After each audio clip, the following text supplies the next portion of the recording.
Is the Sony A7S Mark III still worth buying in 2023? We are here in London and we are here to test if this camera is still worth buying in 2023. Let's roll some B-roll.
So we are back into the studio to talk in depth about this camera. I'm sure you enjoy what you have seen so far. That's the work of the Sony A7S III. And in case you don't know, the Sony A7S Mark III was released in October 2020. And here we are in February 2023. That's, you know how long that is. That's 2 years plus now. Is this camera still worth buying in 2023? So I've been using this camera for a while now, and it has basically been the only camera in my backpack, and I've been using that for all of my various projects, ranging from weddings to corporate videos to talking head videos and to YouTube videos like this. So what you are seeing like this is the work of the Sony A7S Mark III, and it has pretty much been functioning well for me, and I've not had a reason to change this camera. But all the way from 2020, a lot of things have happened. A lot of cameras have been released from the same Sony company, from Canons, from Fujifilm, from Panasonic. A whole lot of cameras have been released from October 2020 till date, and a lot are still coming in. The Canon EOS R8 is coming very soon. The R6 Mark II has just been released of recent.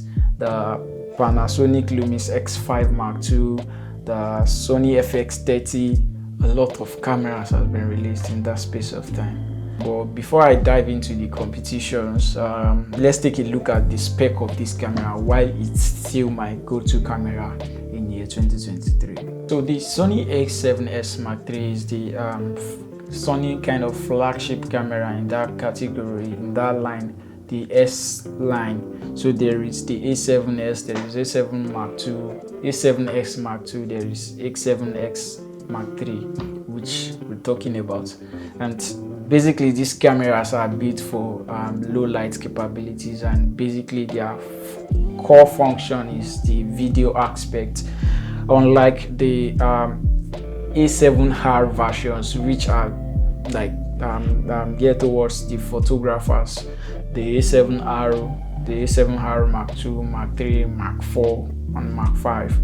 And also there is the Sony A7 line, the A7I, A7 Mark II, A7 Mark III, and recently, I think last year, they released the A7 Mark IV, which has been everybody's go-to camera. And because it is more geared to the hybrid kind of camera, because it has a good photography and videography spec. But this A7S line are built basically for videography. They take good pictures, but they are basically built for videography, because they are built to produce good and excellent image even in low light situation, and that's why this camera boasts of 12.2 megapixel compared to the likes of the A7R Mark V, the A7 Mark IV with those bigger megapixel. This has just 12.2 megapixel, and that's why it shines in low light and in dynamic range as well. So this camera has the new full frame 12.1 back illuminated XMOS sensor, and that's high sensitivity. The ISO can range from as low as 80 to 409,600.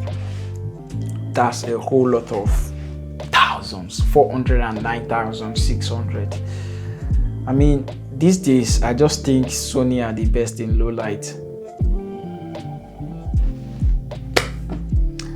Well, I think Sony are leading in that category. They have 409,600 ISO. That's a lot. Also, this camera has dual base ISO, which means you basically can shoot on ISO 640 and ISO 12,800.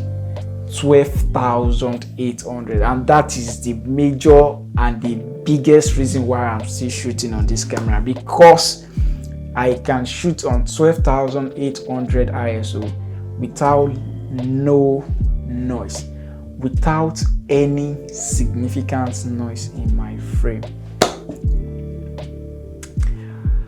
Every other brand out there, if you can hear this, please do it to improve your sensitivity level. This camera, I still don't know a camera that can beat this sensitivity level. I'm waiting for the A7S Mark IV. I can't wait to see what they will put into that. But I need to shoot on ISO 640 clean shots and ISO 12,800. This camera performs well in low light. In situations whereby I have just little or no light advantage, I just bump up the ISO to 12,800, and it has never failed me. And for a couple of shots I did in London, I was filming at night and I had no light with me. I was just rolling my 12,800 ISO like usual, and these are beautiful shots I got from this camera. Also, this camera can boast of 15 stop dynamic range. Well, it is good, and I can say I'm not sure it's up to 15, but on paper I said it's 15, but it is very, very good. As well, this camera can shoot 4K 120 frames per second without compromising on autofocus, without compromising on sound, without crop. Come on, that's fantastic. This camera can shoot 4K 120. Name any camera that can shoot 4K 120 now. Let me think about it. Without crop, with autofocus, with sound as well. Maybe the R5C. I'm not sure. Maybe. This camera is so good that it won the EISA Best Product Award in 2021 to 2022. It won the TIPA Awards in 2021 as well. So let me go in depth in why I still love this camera and why I'm still using it in 2023 and why I think you should use it in 2023. And very importantly is the quality. Like I said, this camera can shoot up to 4K 120, no crop, no compromising autofocus, no compromising sound. You have everything crispy and clear. 4K 120. This camera can shoot 422 10 bits. 422 10 bits. I mean, that's very brilliant of Sony. When you want to color grade, put it on your 422 10 bits file, and you have a very, very good footage to push in post. And with the dynamic range coming from this camera, shooting on log, you are sure that nothing is falling apart, unlike the Sony A7 Mark III, which I was using back in those days. That you all know we struggle with the image from the Sony A7 Mark III falling apart, but this A7S Mark III has 10 bit 422 internally, and also you can shoot 16-bit RAW via HDMI. Sony, kudos. This is all reason why I love this camera, with the amount of good quality image you can get directly from this camera, internally and externally. Is just superb, and I love it. Sony included in this camera the S-Cinetone, which is, I think, now common to their new line. The S-Cinetone used to be the cinema line kind of color profile that you only get on the cinema line, but now they have this in the newer versions. From, I think, the A7S Mark III came with it first. The FX3 has it, the FX30 has it. I'm not sure if A7 Mark IV does, but almost every of their new cameras now, they are introducing that into it. That's a beautiful feature that this camera also have, and you will always enjoy it. I've filmed tons of projects. If I know I need a very fast turnaround, I just put it on S-Cinetone. No need to color grade, or just little color grade, and you have a very beautiful image. Also, we all know about the Sony autofocus. The eye autofocus on this camera works so perfectly well. Coming from the likes of Lumix, I was using Lumix at the time, and I just put it on manual focus. We all know how bad Lumix were at that point in time, but now they released the Lumix X5 Mark II, which they said has a better autofocus and the hybrid autofocus. I've not tested it yet. I'm still waiting to do that, but I am still sure this Sony A7S Mark III autofocus is one of the best in town. Most times, even when I'm filming some wedding shots, I just lock it to the face of the bride or the groom, and I worry less about autofocus. I just move around and do my thing while the camera does its thing. Also, the battery on this camera, I don't know how they did it, but to my surprise, I filmed almost every of my projects with just one battery. At times I go on 2 batteries, but I've never exceeded 2 batteries. I'm very sure I've never exceeded 2 batteries.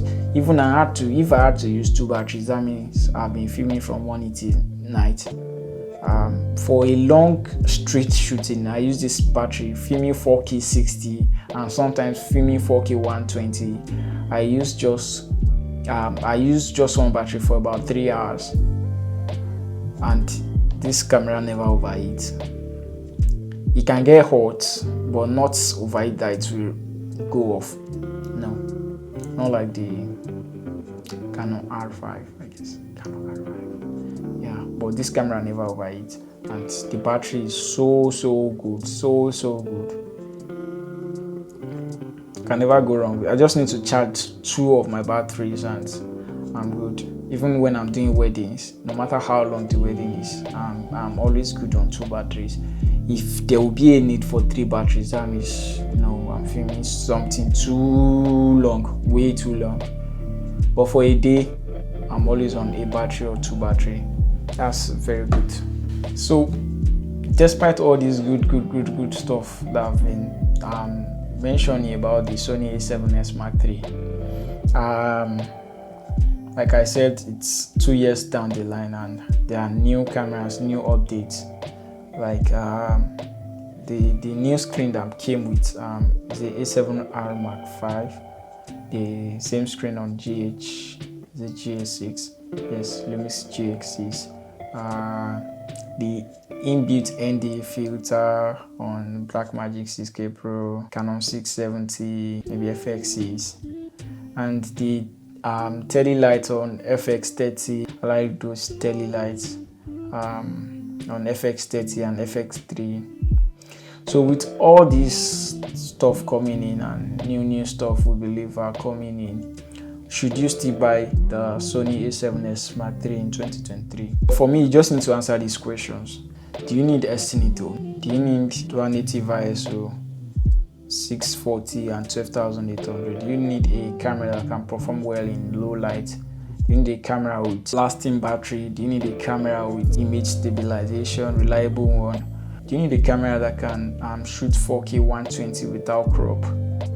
Do you need a very fast and reliable autofocus? And also, what kind of project do you film? I guess most times people just jump into buying a new camera and following the trend of what is available and what spec the camera has inbuilt. Sometimes you just need to think and look down into yourself. What kind of project do you see yourself filming? Sometimes we get camera that we just we buy them because of how these YouTubers, how they like present it to be good cameras, and you just buy it because, oh, they said this one can film 4K 240 or this can film in 8K. Do you even have a laptop that can edit flawlessly 8K video? Yeah. And also look into the future. Don't buy a camera that can only film on 1080 24 frames per second in 2023, and you say you want to be a filmmaker, an advanced filmmaker. No. In 2023, look beyond 2023. If you want to buy a new camera now, if you want to upgrade, are you sure you have outused your camera, or you have outgrown your present camera? Should you actually upgrade, or you still need to learn more with the camera before you upgrade? But if you need to upgrade, look into the future. Which camera will still be relevant? Like this A7S Mark III, like I said, has been released for 2 years plus now, and it is still very much relevant in 2023. There are new cameras that still cannot film on 4K 120, and there are still cameras that cannot shoot on ISO 12800 without any noise. So think about the future, think about now, get the right camera. But for me, I think the A7S Mark III is still going to be in my camera bag throughout 2023.